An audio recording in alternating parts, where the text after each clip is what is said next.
Welcome to Life in the God Lane, and this is a power verse for the day for Tuesday, June the 28th, 2022. And I call this Sparring the Rod, and it's from Proverbs 13:24. Now, hope you'll subscribe, hit the bell so you get notified every time I put one of these out. Give me a thumbs up, make comments, help me get this out to as many people as I can. We teach the Bible, that's all we do. Life in the God Lane. I'm Tom West. We teach the Bible and help me get it out to as many people as I can. Our son is turning 45 years old this year.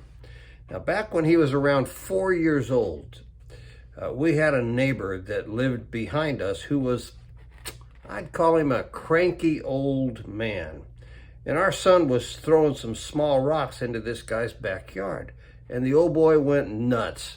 He took a kind of a 2-foot long metal fork or spoon. It might have been a metal spoon like he'd use for grilling, and a metal garbage can lid. And he stood in his backyard and he banged on that thing, banged and banged, made a bunch of noise, and he was screaming and hollering at the top of his lung about, we're throwing rocks in his backyard. He just went nuts. So I went out and I talked to the old boy and I got him calmed down. It took some effort.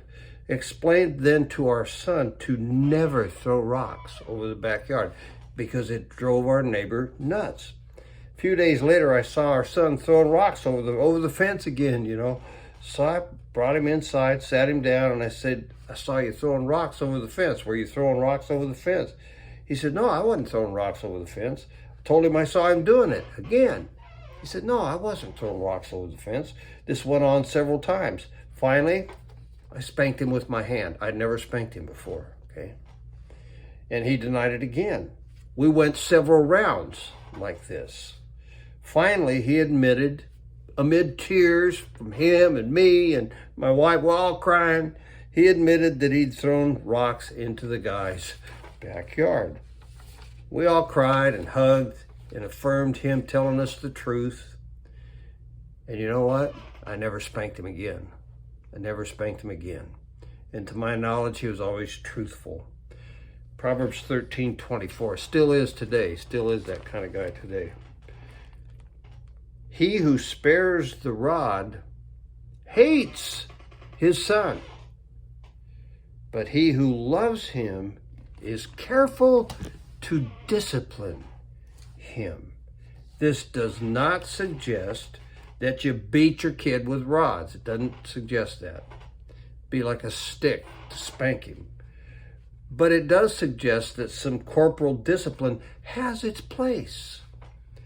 Real love for your child will discipline him or her so they learn right from wrong. Kids need discipline. Parents are the adults. They're supposed to be in charge and bring discipline and train their kids to be good grown-ups. That's the point. There is a difference between punishment and discipline. Discipline will correct without leaving bruises and welts on the body. Punishment will wound the child physically. That's not okay, ever, okay? But love will discipline your child for the purpose of correcting him and making him a good, honest, law-abiding adult, and usually it works. Teach your kids that, teach your grandkids that. It'll make us all better. I'll talk to you soon.